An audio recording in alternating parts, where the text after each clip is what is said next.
All right, Brock, welcome to the Fearless Podcast. Glad to be here. So, y'all, I'll give you a little bit of backstory here. I was at work and a YouTube popped up, and it was this video of Brock saying how he went carnivore and lost like 80 pounds in like 6 months. And I was like, wow, this is a tracker guy. This is kind of like our people. Here's another, I just had Pete B on, and it was kind of like the same thing. We follow Pete B and all that stuff. And then he pops up with this carnivore success video. And I'm like,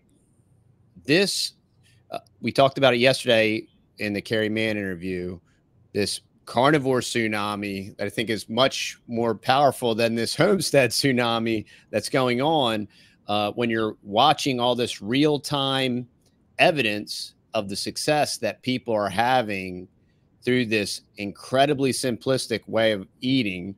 I wanted to have you on to document, talk about this, and maybe you could tell us, one, how were you exposed to the carnivore diet? What made you want to try it? And then maybe talk us through your success on the carnivore diet. Sure. Well, I never thought I would be making videos on my YouTube channel about the carnivore diet, because that's not what I started it to do. But sometimes when something's happening for you that seems powerful and positive like this, you feel like same as I watched your interview with Pete, and I was vegetarian for a long time. That happened because my mother got diabetes, and I said, I want to learn how to be healthier. And that journey of learning and trying to understand human health and how I could live a healthier life led me to health, whole foods, vegetables, vegetarianism. And that was the first step for me. And I did that for years and years, and it didn't serve me. I didn't like it. It did not make me healthier. And I struggled with it. And then I gained a lot of weight. I got all the way up to 288 pounds. And I went to the doctor for something else, and they said, your blood pressure's 155 or whatever the number was. They're like, you need to be on blood pressure medicine. I'm like, no, I'm not doing that. They said, well, if you don't get it down, this is a silent killer. And you're going to not feel any symptoms until you've done serious damage to your heart, maybe have a heart attack or a stroke. You've got to do something about this. And he wrote me a prescription and sent it with me, and I didn't take it. And so I think it's okay to say, I'm going to deal with this myself unless you don't deal with it. So what I did after that was waited 2 years of taking minor tries at it and not having any results. And my wife checked my blood pressure. It was still over 150 2 years later. And I said, I've done real damage. So I put a video out on my YouTube channel. I said, guys, I'm 288 pounds. My blood pressure's high. I'm making a commitment right now that within 6 months, I will either solve this myself or I will take the medication. And that was my impetus to get started. Now, the first place I heard about it was Dr. Jordan Peterson. I'm a huge Jordan Peterson fan. We all hear his story and go, great for him, that's a little extreme. But then it plants a seed, and that's how I first got the idea to do it.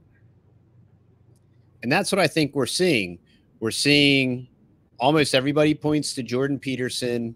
Most people will point to Sean Baker being on Joe Rogan. And then as these videos drop, as our video drop, and then Kerry Mann comes along, and then now he's doing this documentary, and then Pete's video drops, then your video drops, we're reaching, even if it's anecdotal, we're reaching like a titration point where it's a force to be reckoned with. And all of this propaganda from the food pyramid and eat a balanced diet and the breakfast is the most important meal of the day, and all this Kellogg Foundation and Harvey Kellogg and Loma Linda, all this stuff is finally the pushback, and the mountain of evidence is here. Like Dr. Baker has Rivero, and those are all carnivore docs basically. and they're starting to compile this evidence. And I think what that's going to do, it's going to encourage even more people that have been skeptical. I was not skeptical about carnivore because I was very familiar with the Atkins diet. And so I was familiar with ketosis. I had done Atkins in my 20s when I was lifting a lot and had a lot of success with it. So I didn't buy into the cholesterol thing, and I understood the importance of protein.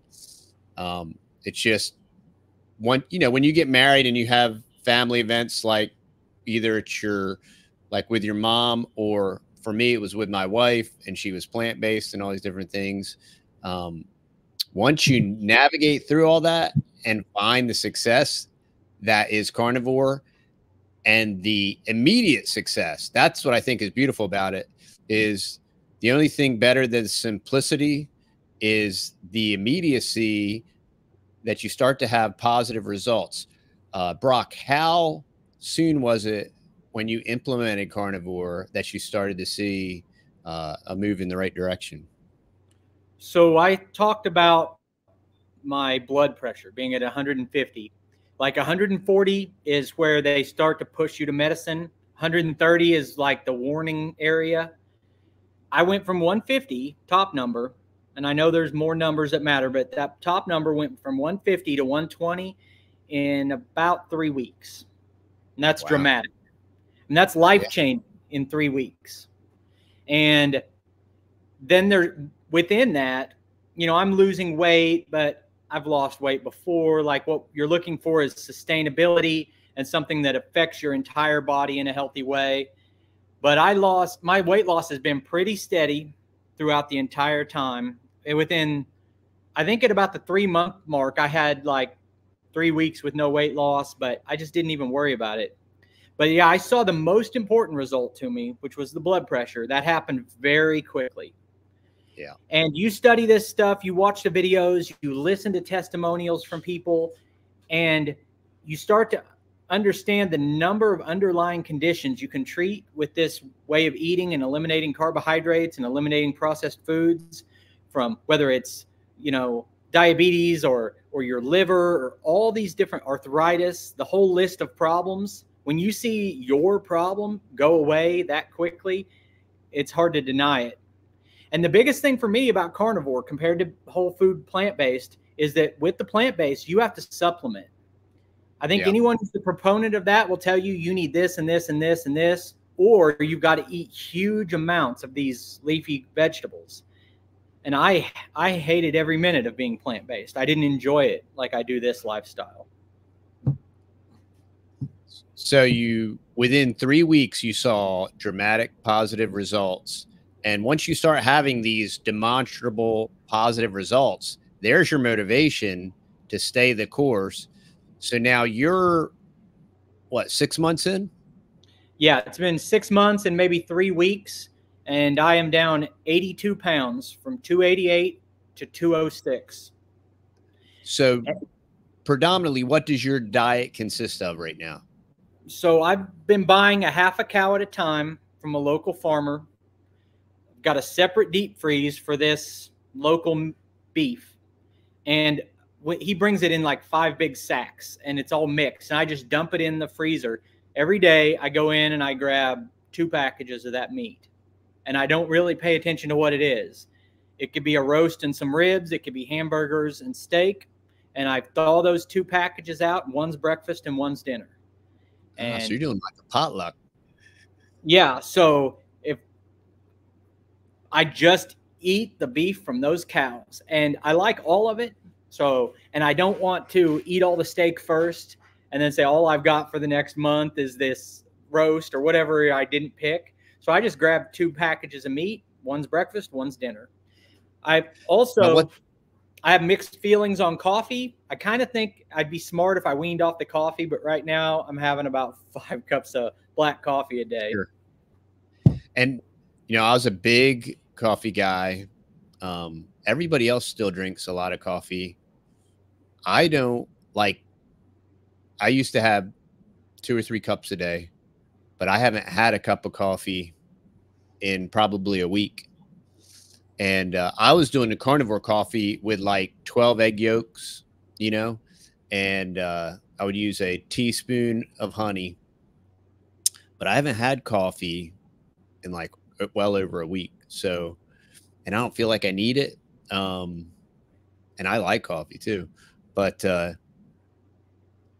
so you're just So kind of doing a random 2 meals.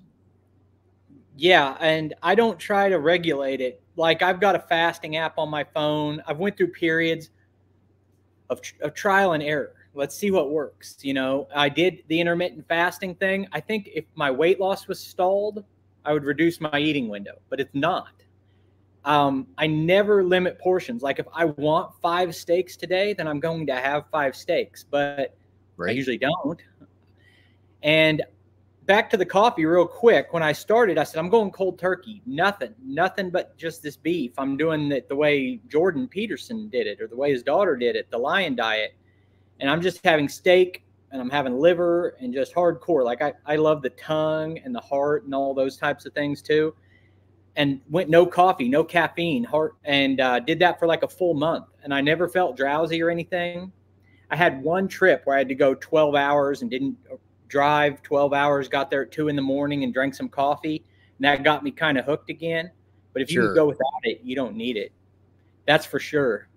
But I crave the taste of coffee and probably the caffeine, but I crave it whenever I sit down with that steak. And I would Yeah. never touched a black coffee in my life.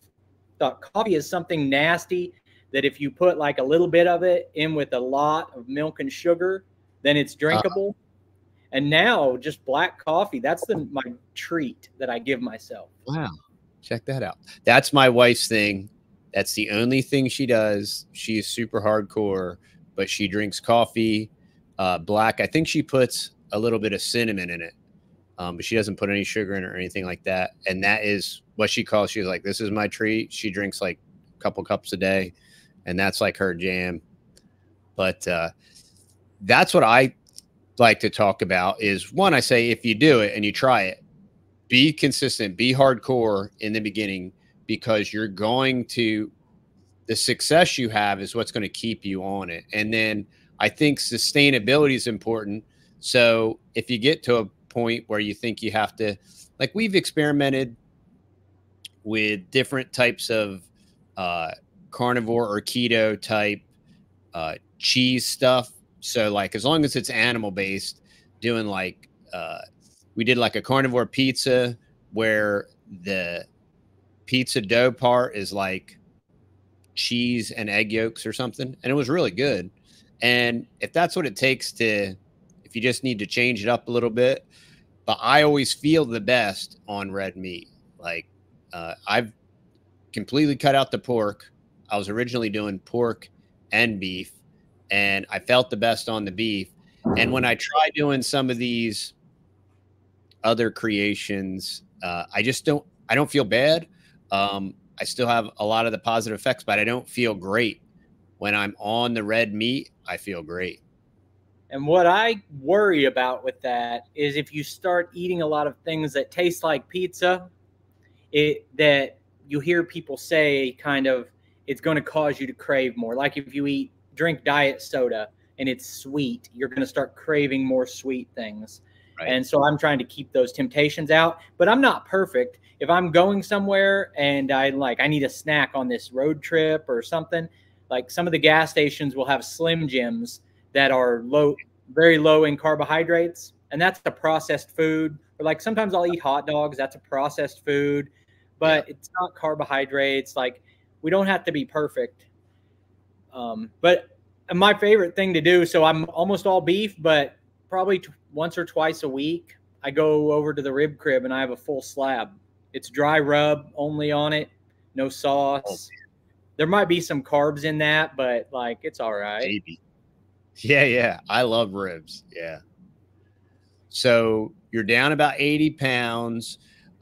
Your first initial positive health result was healthy blood pressure. Have there been any other, say, ailments or anything that maybe something that you didn't notice that you had, and then since you went carnivore, it's kind of alleviated?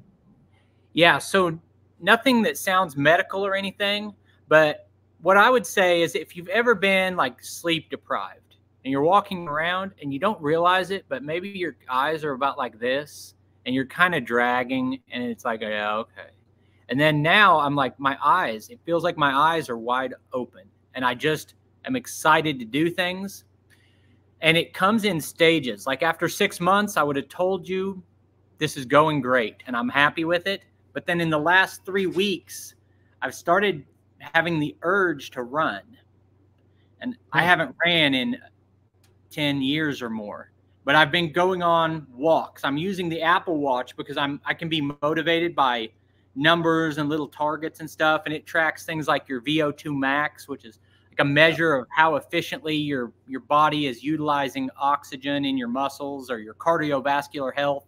Well, it should be between 28 and 38. And mine was like 24. And now it's like 26.8. So I've raised my cardiovascular health number, or that VO2 max, by like 3 points. And I'm this close to what's considered healthy. And so I've been going on walks that if you do at least 30 minutes, your Apple Watch will tell you your VO2 max. So I've been doing 30 minutes at this point without trying to talk myself into it. I'm just jogging about half of it.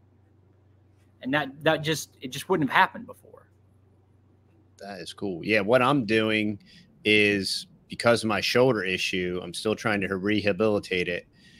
And because I used to lift a lot and I really enjoyed it, and I would be super hardcore and, big, heavy kettlebell, and I just can't do that stuff anymore. So I've started getting back into rubber bands, but the shoulder still, I can do it. It doesn't hurt, but it doesn't feel good. Like when you work out and you feel good, it doesn't feel good. So now I'm just doing pool exercises in the pool, and I'm just doing all different kinds of shoulder rotations and exercises. And that has been dramatic. I've been feeling really good. And the really awesome thing about carnivore, if you ever were a hardcore lifter, you lift and you feel sore. And that was always a good feeling. But when you lifted really hard and you felt really sore, a lot of times you'd have to take a day off. Well, now I can work out very hard. I can get full exhaustion, hypertrophy, whatever you want to call it, in the shoulder. And by the next day, it's completely gone. Like no soreness. The recovery rate on carnivore is kind of hard to explain. And I know Dr. Chafee talks a lot about it. And some of the stuff he says really sounded unbelievable, but I've experienced it, that you can train really hard, and just because of, you're eating nutrient dense and all the other positive benefits of carnivore, your recovery rate is incredible. Yeah, absolutely. So I'm going to tell you another reason that I started this and how it's affecting me right now. So what I do for a living is make YouTube videos about working outdoors on my property. Sounds like a great job. It's the best job I could ever have. It's perfect for my personality. Here's the problem. You have to do the work. So if today I'm splitting wood outside and I get the wood out there, I get the splitter out there, I get the chainsaw fueled up, and I'm like, I'm exhausted. I'm going to go sit down. I haven't even split any wood yet. It doesn't work. I have to have that stamina. And the other thing is I have to sit here and talk to this camera, and I don't script and I don't plan. So I need to be mentally sharp and physically capable. And I'm looking at my neighbor who is 84 years old, I think, and he keeps his yard mowed and weed eated, and he still goes out there and he's working on an old car. And I'm like, if I'm 43 and it wears me out going back to get my camera to film and I want to take a break, where am I going to be at 84 if I'm still here? Am I going to be out weed eating and the answer is no. And I said, to do what I do for a living, I can't just take my health for granted. And I can tell a difference in when I sit down with the camera and I say, I'm going to tell a 15-minute story without a script and just talk. I'm sharper. And that's, and then you have to do all that work, And then you have to sit back behind the computer and edit all of it, which probably takes more time than the time it took you to actually film it and all that stuff. Yeah, you have to be a narcissist and you have to enjoy the process to have YouTube be your job. That's for sure. That's funny. That's pretty. There's a lot of truth to that. Yeah, but Okay, I felt like I was faking it whenever I wanted to cut firewood, and I did cut firewood, but I would do one basket and be like, well, thanks for watching. When a basket's a third of a cord, I'm like, I should be able to cut a cord of wood today, and that's the video. You know what I mean? Like, yeah, cool. That working outdoors, I think that's the best therapy you can have for me, to just be outside in the sun, running a piece of equipment, like away from all the stress and not listening to the news, and just that's what I enjoy doing. And you can't do it if you're in too bad of health.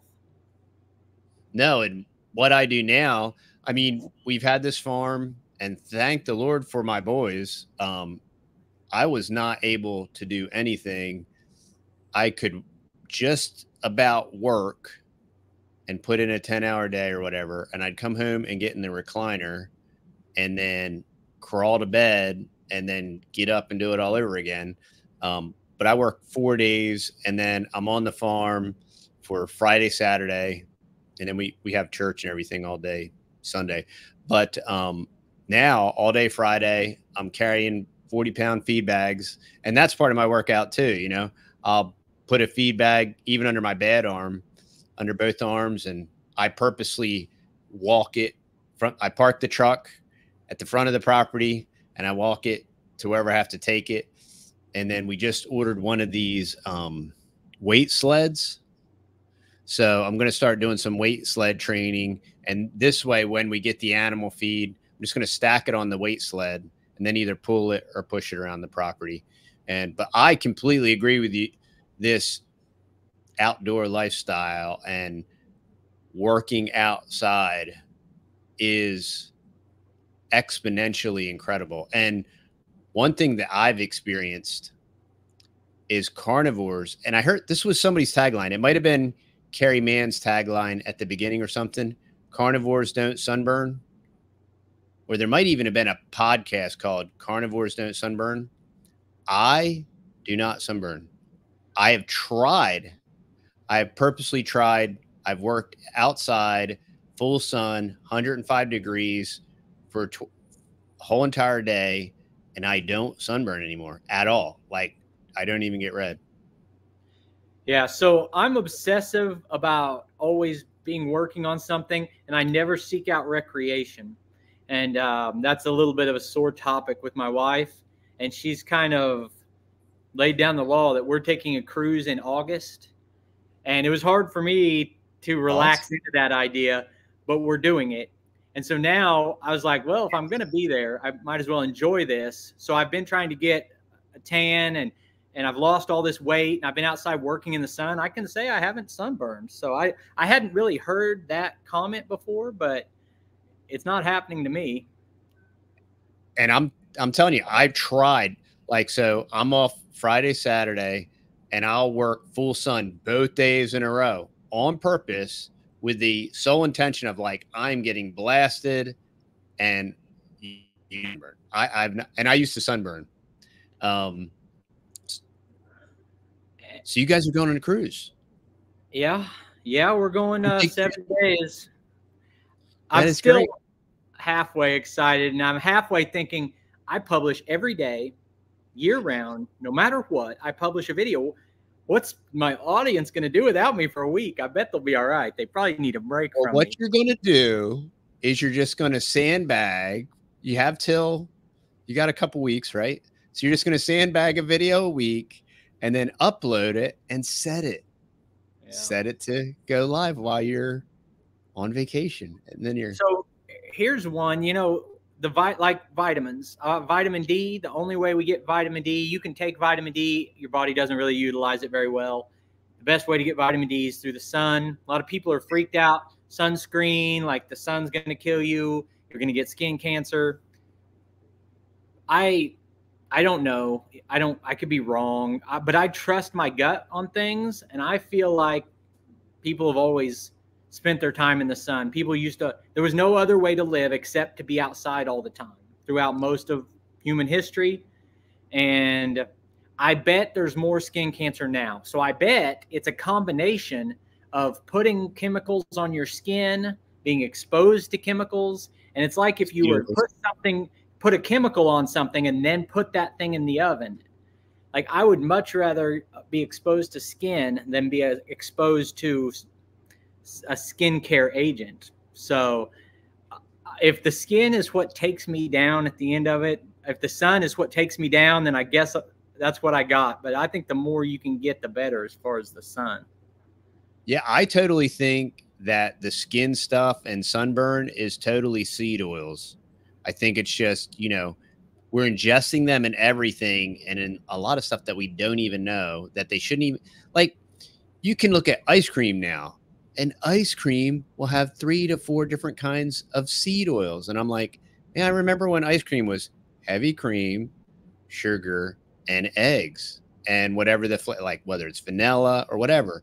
Now ice cream is like 80 ingredients, and it's just all this ultra processed stuff is what's like killing everybody. And that's why the sunburn, and it directly leads into skin cancer. It's coming from the food.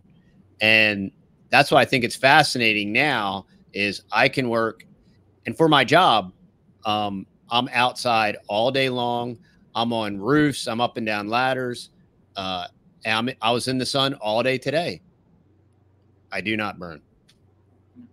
Yeah, I think it's the foods we eat, the things we put in our body, and then especially for women, the modern thing is you have to be putting all these chemicals on your skin all the time, and your skin is your largest organ. And I just can't see a scenario where that's good for you. And then, yeah, all the preservatives and all the things that have to be added to food so that it doesn't go bad is throughout our history, we've never been exposed to that. So you want to talk about long-term studies on, is carnivore healthy? Have we done long-term studies? Well, like, have we done long-term studies on any of this stuff that's never been part of the human diet before? Like I mentioned in my video, I saw an ad, and this was just like a meme thing that was made. And it said, like, 80 years ago, here's an ad for like a circus thing, world's fattest man. And he weighed like 380 pounds or something. I'm like, you don't have to walk around Walmart for 2 minutes to see people that are bigger than that. It used to be just a really bizarre thing when someone was that obese. And now it's as if we want to label that as a lack of willpower. Well, none of us have willpower against true addictions. And these foods are designed to be addictive. And I don't want to be hateful towards a person who works at Coca-Cola and their job is to sell Coca-Cola, but they have a responsibility to their employer and their shareholders to make the product addictive, I guess.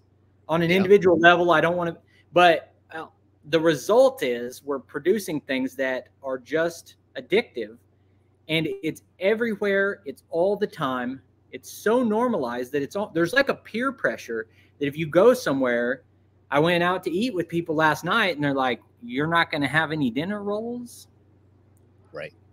Like, no, I'm not. Well, it's funny. Matt Walsh he's like a snarky guy and he points stuff out, you know, Captain Obvious. And it was something about a fat person. And there are all these weird fat influencers that will just purposely eat all this huge gobs of grotesque food, you know, which is gross. But he reacted to some person that was talking about food and losing weight. And he made this trope about exercise more and eat less. And on a 30,000 foot level, I kind of understood what he was saying, but he was completely overlooking and minimizing the fact that the predominance of our food is ultra processed, highly addictive by design on the molecular level. And it's not as simple as exercising more and eating less. I was overweight. I didn't even have an extra 1 or 2 inches around my waistline. I felt terrible. I used to love to exercise. And, you know, it really is just like you were saying, we really shouldn't diminish how addictive this food is designed to be. It's more addictive than crack, and it's more destructive than crack. Um, like we were talking about earlier with high blood pressure, the two biggest killers are cardiac disease and diabetes. Basically, they're the two biggest killers. They're associated risk factors with both of those things are like massive, and that's exclusively tied to your weight and these foods that we're eating. Yeah. So if you're watching this right now and you currently today you weigh 300 or 400 pounds and you feel hopeless and helpless, it's not your fault. You're not a weak individual. We're all weak if we're addicted to something. It's the system that we're in. That's why the majority of people are currently obese, and a lot of the ones who aren't are what they call skinny fat, where you've got maybe some unhealthiness and the fat around your organs and stuff. So it's not your fault, but to beat it, you're going to have to remove your cravings for that. If you can make it through a period of time without it, you can curb those cravings. You know, I think about with our kids a lot. So my kids are grown, and I'm not going to dictate to my grandkids or to my kids what they can do with the grandkids. But I think about it now. If I had young kids, I would not be starting them off with cookies as a reward. We're teaching them cookies are a reward in that way, that some of these people like Dr. Ken Berry, who I follow so closely, and he raises his children carnivore, and they're never going to have to develop an addiction to these kind of processed sugary foods and then get past it. They're going to skip that step. And I think that's a blessing we could give our kids. So what does your family think about the carnivore diet? What's their feedback on it? Oh, they don't have any interest at all. My kids, I have two kids that are still at home. They're 16 and 18. They've got those killer metabolisms. They're not worried about it. Yeah. Nobody in my house has an interest, and they've seen me go through the vegetarian thing, and I've done long water fast and long juice fast, and I've yo-yoed before. And I said before, I was miserable when I was forcing myself to drink green juice for breakfast and lunch, and then a vegetarian dinner. I hated that life. And they've seen me and they think, oh yeah, that's just dad. He's weird about food. Mm-hmm. Well, but now, like my son who's 18, he's been an athlete his whole life, and he's been playing ball and into sports. And now that he's graduated from school, he's doing all this active stuff, and he's out playing disc golf, and he's like, hey, you should do this with me. And he thinks it's pretty cool to see the difference in me whenever I can go out and do something with him. But none of them are facing a problem right now at my house where they're motivated like I am. A lot of times you have to have a health crisis to respond to it, to be motivated, which the hope and the goal is to help people avoid that. But, you know, the beauty of my shoulder issue is it keeps me honest, you know, because if I start to cheat, this thing will start to feel nasty, and, you know, I don't sleep as good, and then it feels even worse. So sometimes your biggest challenge is what's actually helping you achieve victory, because it's just a reminder, you know, like, hey, you can't eat that. You don't get to do that, you know? So, that's where you can turn. Yeah. That's where you can turn I'm trying to think of the saying, but where the problem is part of the solution. So, and back to your question about the family thing, there are people that I would like to see benefit from this the same way I have, people that I know.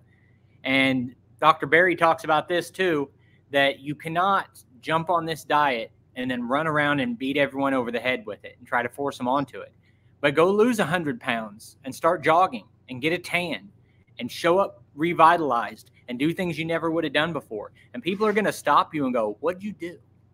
And that's how, if you've got someone at home that says you can do carnivore if you want, but I'm not, and they think it's stupid, just show them the results. And that's how you convince someone. No argument you can make is going to convince someone. So I guess I have the same question for you. Is your entire family on this same path? Yes, we're a family of 8, and we've all been carnivore for a little over a year. Fantastic. And it's really probably the only reason why it works. Because if my older boys or wife, if they were just eating, and we were eating whole food, organic, we weren't eating processed foods. So we were eating healthy, you know, whatever that means. And it wasn't working. And if they were still eating that way, it would be very difficult for me to stay on the straight and narrow, just because, you know, when you go to the fridge and there's all that stuff in there, the beauty of the carnivore diet is you eat till you're satiated, which is good. It's, if you have a bunch of that stuff in your house and you are hungry and you're getting ready to prepare your food, it's very easy to just be like, well, I'll just eat that, you know. And as soon as you start that cycle again, you know, it's a slippery slope. Yeah. So my wife doesn't have a weight problem, and she's perfectly happy with where she's at in life. And so I go in the house and she'll have the full thing laid out there. She still cooks for the kids. She does these pasta bakes and a sushi bake, and she does all this different stuff. And someone else said it, and I repeated it. It said, here's the most important thing to me. If you want to make this work, you can't say, this is what I'm doing. You have to incorporate it into your identity. You already have things that are your identity. And we all have them that are different things. This is who I am. And like me, I don't curse. I don't have anything against people who do, but I don't. And I incorporated that as my identity a very long time ago. And I just don't. And I don't smoke. And so when I say I am a carnivore, this is who I am. Once I incorporate that, I'm as likely to look at a rock and want to eat it as a piece of bread, because I've set a hard line. That's why, and I say a lot of times, a diet like this is good for someone who's not capable of moderation, or you can't trust your willpower to say, there's a bunch of gray areas that I'll just play in sometimes. Like maybe once or twice a week, I'll have some cake. Like you can't, it just doesn't work. If I have a hard rule, I like when I was vegetarian, that's super hard. I didn't even like vegetables that much. But to say I'm a vegetarian, and it was a line that I did not cross because it was my identity and it was who I was.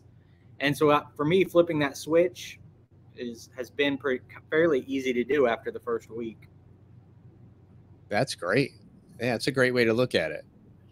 But yeah, everybody's on board. Now, the 3 older boys, they have their own business and they're gone a lot working and on the road. And if I had to guess, they probably cheat, but they don't do it around me. So was that a hard sell at home, or did someone else bring it to you? Or did you have to go in and be like, guys, we're only eating meat? And they're like, you're crazy, and went on, and you had to come back? Or how'd that happen? Well, what was great about it, so like I said, I knew about Atkins. I was having all these shoulder problems. I had all the 4 orthopedic surgeons that said that I needed my shoulder replaced. And I said, I'm not doing that. I had the stem cell, and these carnivore videos kept popping up. And our subscribers, they would comment, have you tried carnivore? You tried carnivore for your shoulder? And kept hearing over and over again. And I'm like, my wife was plant-based, you know, and I'm like, hey babe, you know, what do you think? I still was eating meat every meal, you know, and I was only eating 2 meals a day. Like, what do you think about eating more meat? I think you should eat more meat. And it was her. It was Carrie from Homestead How. She started watching his videos. She saw his success, and she came to me and she said, what do you think if we try this carnivore thing? And that was, for me, that was an answer to prayer, because it wasn't, this part wasn't going to come from me. And, you know, we're pretty patriarchal, and I'm like the line in the sand, and kind of, if there's ever a decision that needs to be made, like it falls on my shoulders, and I'm good with that. But I knew that this one wasn't going to be something that I was going to be able to delegate. So it was my wife's idea. Our kids have always really been on board. We live very differently. And, you know, we kind of left like rural Northeast, and we said we want to live a more simple, slower paced lifestyle, agrarian. You know, we wanted to start our own farm. We wanted to raise animals and all these things. And our kids were really young when we decided to do that. And they were just so on board about it and just jumped in. And then when I, like 7 years ago, I really went down for the count, and they picked up the slack and basically did it all for the last 5 years. And so, yeah, that's kind of how it happened. It was my wife's idea. She implemented it. Myself and my wife were kind of like super type A, very extreme people. And so it really worked for us because, yeah, we're diving in head first, hardcore, and we're doing it. And then once you do it for 2 weeks and have such positive results, it's very easy to stay the course. I mentioned earlier that I've already felt like it was a very successful thing for me. I'm like, this is great. I'm just going to do this the rest of my life. And then like after 6 months in, which was about 3 weeks ago, all of a sudden it was like, boom, another level. Have you experienced anything like that where like I just walked, like the other day I was just in the house and I had my steak on the skillet and it was just standing there. I just started like dancing and like jumping around. Like my energy level is just, I just want to move. I can't, I never saw that coming. Mine's been a little bit like a S curve. 3 months into carnivore, my energy was like, I almost had so much energy. I felt like I don't even want to go to bed, you know, and it was crazy. And then I kind of went back into energy wise. I went kind of down a little bit, and I've been trying to like fine tune and tweak.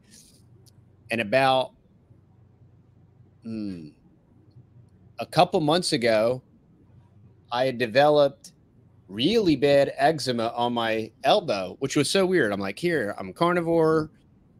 I've been carnivore for like 6 months, and I developed really bad eczema on my elbow. And how I noticed it, it actually cracked and started to bleed. And I'm like, this is so weird, dude. I've never had eczema. I've never had dry skin. And now I got this eczema, and it cracked and it's sore. So that was like 6 months ago. And then last week, I kept an eye on it. I took a picture of it to monitor it and to kind of document it. And last week, I'm like, oh man, it's hurting again. This is so weird. You know, I don't know what this is. Well, now it's almost completely gone. Like it's not really visible. And so that's been a real weird thing. I think it was oxalate dumping, but I can definitely see that there is a progression that will continue to occur as the body continues to detoxify and as the nutrient dense. I'll tell you one thing. When I eat now, I look at it like I'm taking my vitamins. Like this is nutritious. Like this will heal me. You know what I mean? So like, I'm not just eating it. I'm not eating this because I'm hungry, because really I'm not anymore. I started experimenting with some extended fasting. So currently I'm fasting Mondays and Tuesdays. So I'll do like a 48-hour fast. When it comes time to eat, I'm not really hungry. And the last 2 weeks, I'm like, man, should I do 3 days? But I'm like, well, I know when I eat that meat, it's going to heal something. So that's almost my motivation for eating is like, I know the fasting's really good for me and it's helping me, uh, my mitochondria and all these different things. But I know that when I get that nutrient dense food, it's going to help heal me as well. And I'm just still working through this shoulder thing. But it really is a completely different paradigm when it comes to food. So can we shift just a little bit and talk about Sure. the livestock aspect of it? Because I've bought this 20 acres Okay. and I've always lived rurally, but I've never been associated. I've never really had any hand in any kind of farming. I've never had any animals like that. And I've gone through a process of 4 years on the property. I had to learn tractors and equipment and firewood, and I'm running a sawmill, and I'm, taking care of the property and doing all this different stuff. And my next thing is, as a vegetarian, I didn't have as much interest in it, right? But Yeah. now, because I was like, is it profitable? Like, why am I doing the cows? Why am I doing Right. the chickens if I didn't want the meat? Now I'm buying these whole cows. I'm like, I want some livestock on this property. So that requires fencing and learning. And I'm a little bit, just like I was with all the rest of it, I'm a little bit intimidated by being responsible for this livestock. So I was wondering if you could give me any insights as lessons you've learned doing the same thing. I can quantitatively tell you without a shadow of a doubt, without a hesitation, everybody, we all participate in this whole ranching farming thing. And everyone in my house will tell you of all the animals, cows are the best conversion. Cows take the least amount of time. And they are, by a factor of 10, the easiest animals to manage.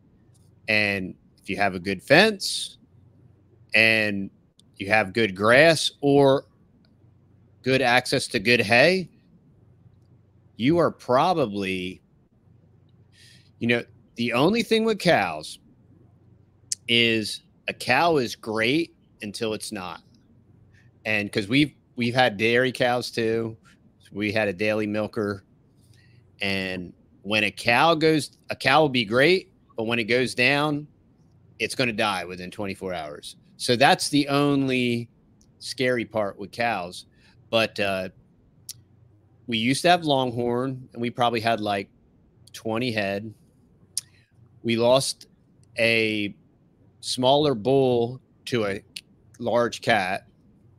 And then we did have one Longhorn, she started looking real scrawny, and we wormed her, and she just never made it. So out of our first, let's see, 5 or 6 years of raising cows, we lost one to a predator and we lost one to some kind of random sickness. But other than that, our herd grew every year. Now, since we started carnivore and we want to up the fat intake, we're switching our herd over. We sold off our Longhorns. We're switching our herd over to lowline Hereford bull and then black Angus. And what you'll get is you'll get a baldy. You'll get a black baldy, a black or red baldy. So we're going to be raising baldies. We've had a couple Angus, and now we probably have about 7 heifers and then the Hereford bull. So that's the direction we're going in, because you get the higher conversion ratio on the meat and fat. And when you do the cross, they're much more hardy. So the only vaccines, we're not giving our cows any vaccines. Our bull was vaccinated with like a lot of ranchers, even organic ranchers, almost all of them do blackleg, and usually blackleg and pneumonia. So the only vaccinations that our cows have had were those initial blackleg and pneumonia, which is very common, but they don't get any other vaccines. And if I can find them unvaccinated, you know, I would get them too. But most of the time, even when you're buying calves, they usually vaccinate them not long after birth. So right now, as soon as we end this call, I'm going to go out and work on baling hay. I'm baling hay for the first time. So that's a new learning thing, but it's a great step in the process to do before, if it works out that way, to do before getting the animals. So I'll know how and I'll have it already. I'm curious how many acres you have and how many head you have. So we have the property where our cows are is 25 acres with like an acre pond. There's about 14 grazable acres there. And then we clear cut another 8. So within 2 years, that'll be good pasture. We're still like burning and brush hogging to improve that part. So right now we have like 7 or 8 head. Because if they're mainly feeding off the land, you need like 3 acres per cow, right? Where we are, you need about 2 acres a cow. If you have more cows than that per acre, then you're going to be feeding a lot. Lots of hay. Yeah. And the other blessing that we have is our neighbor. He's got about 50 acres over here, and he lets us cut it and keep the hay. So we have a couple really great resources for non-sprayed, super clean hay. And so we would have the ability, but I would like to stay. I'm going to be getting 6 more heifers in September. We also have we have about 20 acres here at the house. And so once this land over here continues to improve, we might rotate them back and forth or something like that. But right now we do have a great source for hay. So I am going to try to stretch my head count. So do you have the whole property open, or do you do like a Stony Ridge or some of those guys who move them from pasture to pasture, or how's your setup? So our ranch property is cross fenced in the middle. So, and the pond's in the back. So we'll rotate them from front to back.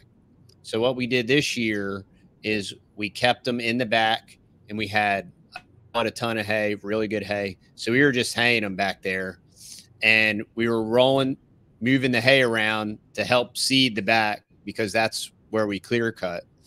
We let the front grow up really high. Then we hayed that.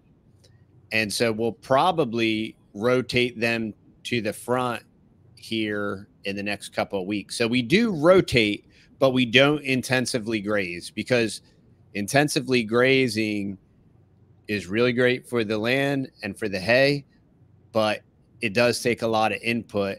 And we're not really, if I wasn't working a day job, I would absolutely do it. I wouldn't have any. I love working with the cows. I love being out there. One of the mamas just gave birth like 2 days ago. I think the other mom is getting ready to drop. She might even already have.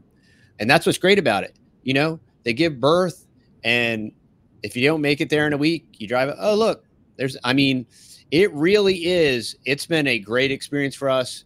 We've had goats, we've had sheep, we have coonies, we've had ducks, we've had guineas, we've had quail, we have lots of chickens, and none of those animals have been remotely close as easy as raising cows.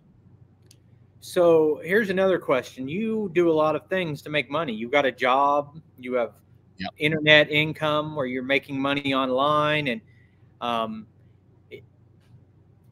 always wonder how anyone can make money as a small farm right now. When you think about the equipment and everything, do you feel like there's any way that you could be profitable with the cattle part of it? Are you profitable? Or is this an expensive hobby that you go through so that you can have a high quality meat? It definitely is for some people. I think to be profitable, you have to be able to directly market to the consumer. And when we do sell a cow, it is very profitable. So I definitely think it's viable. I think it's doable. I don't think it's doable without a way to direct market to your customer. This is the power of social media. And this is also the intrinsic value of this hyperinflation thing. You know, as the meat price gets ridiculous, it makes homegrown meat more viable for everybody.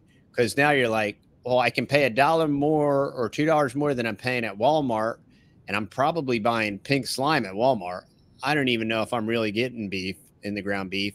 I can pay a couple of dollars more and shake a farmer's hand. And I do think that it is becoming viable. When I buy the half cow at a time, I'm paying less for better meat because he gives me a flat price that's the same for hamburger. My hamburger costs more, but my steaks are 40% of what they cost at a grocery store. So I think it's the best deal for the consumer for sure. I guess one of the biggest factors when you think about, is it profitable? If the idea is I'm going to buy this massive acreage and then I'm going to buy all the equipment and I'm going to fence it and buy all the cattle, like it's a huge outlay of funds. But if you already live on this property and you already have some equipment, then just putting the cows out there it's a whole different math problem to that, I think. It is a whole different world. And a lot of it, the Lord just blessed us. Like the ranch property, we just put the word out. It was never on the market. And what happened is that my neighbor has a lot of acres, and I was trying to get him to sell me some of it, you know? And I said, hey, you know, I'm looking to buy some acres. You got any? He was like, I don't, but I know somebody that does, you know? And so he introduced me to his buddy with this 25 acres. And it was just such an incredible deal. It was already cross fence. This guy already had cows there. It was set up for cows, and we bought it and put cows there. We had seen cows, you know, we had never messed with a cow. We had never touched a cow. And I bought this property. We threw like 5 or 6 cows on it. My boys, so my oldest is 19, 16, and 15. And the 19, 16, and 15-year-old, they were 14, 12, and 11. They basically did it. They basically did it all. It was their thing. You know, we have a couple horses, and so they would like to do the cowboy thing. And if you have the fencing and you have the hay, it's pretty much just fence maintenance. You know, it's very, I'm not trying to oversell it, but it's not that difficult. You know, now that's having cows. It's a whole nother thing to make it profitable and figure out how you're going to direct market and how you're going to sell it and who's going to process it and all that stuff. But as far as like owning cows, here in Texas, it's a culture. A lot of people almost exclusively have cows for the tax write-off. They want to maintain their ag exemption. And so you have lots of, we have an older neighbor here who's 82. He's incredibly well off. He does not need money. He was very successful. He raises cows. He's 82 years old. And he does have a tractor, and he's always out there, but he's 82 years old, and he's got 5, 6, 7 head of cattle. You know what I mean? And so if an 82-year-old man can do it, and that doesn't even need to do it, he's not doing it for money, or anything, he's doing it for pleasure. And we know a lot of people in Texas like that. They raise cows for pleasure. I know people that have Longhorn, and they're like, that's my yard art. And they just raise Longhorn just because they like the look of them. And so to raise them, it is pretty simple. It's not complicated. You know, I've got 5 granddaughters and a grandson already that would love for me to have some horses. But that's another deal. That's an expensive deal. We'll see if I'd like to do it for them, but That'll probably be a Once couple you years have, down the road. okay, we have the horses. Okay, we have like 4 or 5 or 4. Once you have the cows and you have the hay, it really isn't that much to have horses. You know what I mean? And you know, they're definitely a luxury animal. I'm not going to try to say they're not, but if you already have the cows and you have the fence, the horses really aren't that expensive. As you told your story a minute ago, I just was thinking, what a blessing you've given your children while they were at that age to experience a different lifestyle and change their lives. That was our intention. We had, you know, we'd grown up very normally, government school, did all the things you were supposed to do, went to college. Me and my wife, we met in college. We did all the right things, go to school so you can get a good education, so you can get a good job. And we came out the other side and we both worked and whatever and did all that stuff. And I was in the financial field as a financial planner. And I was in there for 11 years and I saw stuff there. And I said, 98% of the perceivable world that we live in is completely synthetic. And all of these quote unquote investments are, for lack of a better term, Ponzi schemes. They are all bubbles inside of bubbles. They're all completely synthetic. And so we sat down. I was like, you know what I want to do? I want to do the exact opposite of this. I want to move to the exact opposite of where we are. I want to live in an exact opposite way. My wife wanted to come home, raise the kids, teach the kids. She wanted to homeschool them. And I'm like, that's what I want to do. We want to observe the masses, do the opposite. And then, I mean, I had a very successful construction company. I had to walk away from it. And the Lord just blessed everything. And as I started building our assets back, I said, you know what we should do? Everybody like saves their money and they make out a will. And son, look, all this is going to be yours when I croak. I'm like, that's really the opposite of how we should do it. What if we could give them a legacy in real time and help them build it? You know, what if we could? So that's why we bought the ranch, and that's why we bought the property next door. Is, look, if you guys love this lifestyle, if this is what you want to do, there's a piece of dirt. You can build a house there. The boys have built a 20 by 40 shop in the backyard. They've done all of our fencing here. And this is how we learn. They'll watch a YouTube video and they do it. The 3 older boys live in a tiny house in the backyard. They plumbed it. They electrified it. They've done the entire interior. They trimmed it out and they did it. And now they have a construction company and now they're doing it for other people. And it was just learning by observing and doing. And it's been awesome. I wish more people could experience this because it's been a lot of fun.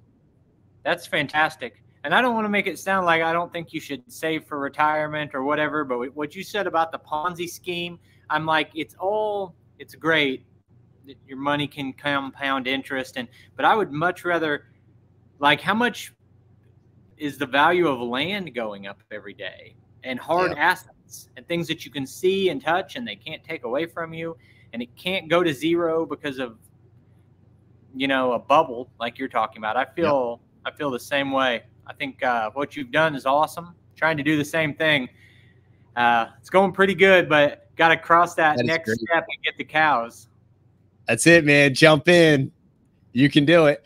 But here's the thing, man. If you got the equipment, one halfway decent tractor is worth 10 men.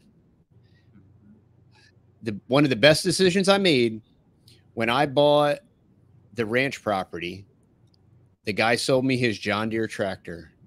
And I had no idea, and I got a great deal on it. And the only thing I wish I'd bought the trailer he had that came with it because it was beautiful. But I kind of cheaped out and didn't buy the trailer. But that tractor has paid for itself 100 times over. And nothing's, there's a lot of these people that want to be all like, well, EMP and the Amish and all this stuff. But I'll tell you what, man, you can get a lot of work done with a tractor. Yeah. Yeah. I spent most of the day in mine, and as soon as we're done, I'm going to jump in it again. I enjoy that seat time on the tractor, and it does that. You can transform your property with it. Yep. It's powerful. My boys are going to love your channel. They're just super into all things with motors, especially if it's farm related. They've been talking about maybe getting a skid steer or getting another tractor. That's the only bad thing about them watching your channel is they'll probably want to buy a nicer tractor. But people say that all the time. You're costing me money showing all this equipment. That's right. But equipment is, if you know how to use it, the property next door, they cleared it. They rented a backhoe. They rented a forestry mulcher. They cleared the whole thing by themselves, just the three of them. In a matter of like 4 days, they cleared like 14 acres. They did it all themselves. And I bet it didn't feel like work to them. It was an adventure. They were probably having the time of their lives out there doing that. It was crazy. Like, they would turn the headlights on. I'm like, it's midnight. You guys got to stop. What's wrong with you? Like you've been on that thing all day. It was funny. They love it. Absolutely. Well, Brock, this has been great, man. I appreciate you taking the time. I definitely wanted to document your carnivore success because I want to continue to encourage people. I get contacted almost daily, different subscribers that have reached out. One of my really great friends that's a subscriber in South Texas, we posted the Pete video and he texted me. He was like, hey, can you call me? I got a question. And he's an older gentleman. And he was like, I'm going carnivore. And I'm like, man, that's awesome. And I just think it's great to encourage people to try this because I know that they're going to have success on it. And when you can watch people struggle, when you can personally struggle yourself with major health issues and then have success, have a second lease on life, it's powerful stuff. And I know that's why you made your video. You're like a tractor, you're a tractor channel. And you did that carnivore video because you're like, this has helped me. I feel great. I know I can help other people. If it's just planting a seed, giving them an idea, or pushing them over the edge. Like, dude, this is the 10th carnivore video. I just got to do it because I can't see one more person have all the success. Nothing feels better than when you get a private message or an email that said, I saw what you were doing. I started the week after you did. I've lost 70 pounds. I've lost 50 pounds. I've lost 100 pounds. It's changed my life. Nothing feels better than knowing you've done that for someone else. And what I said when I was closing out my video with Carrie, I think I should start saying this at the beginning, is when I talk about, like, don't lead by telling people, lead by showing them a positive example. Say, if you're happy with the results you're getting in life, just keep doing what you're doing. But if you're sick of it and you're not happy, man, just give it a try. It can really change things for you. Yep. I say anybody can do anything for 2 weeks. Do it for 2 weeks. Be honest about it. Be strict about it because you're going to have the positive impacts of it. Do it for 2 weeks. And I think you're set. I think you're on the road to recovery. And Brock, man, thanks for taking the time. This has been great. Brock, so for everybody on my channel, where can they find you?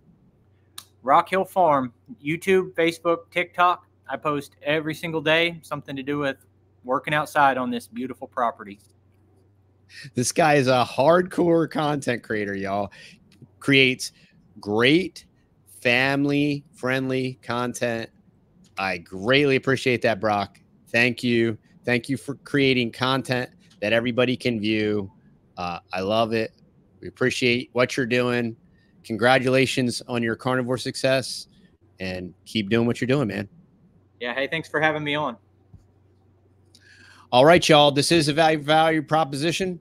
So if you love what we're doing, the information we're bringing, go on over to TheTexasBoys.com. Check us out. We're redesigning, remodeling the website.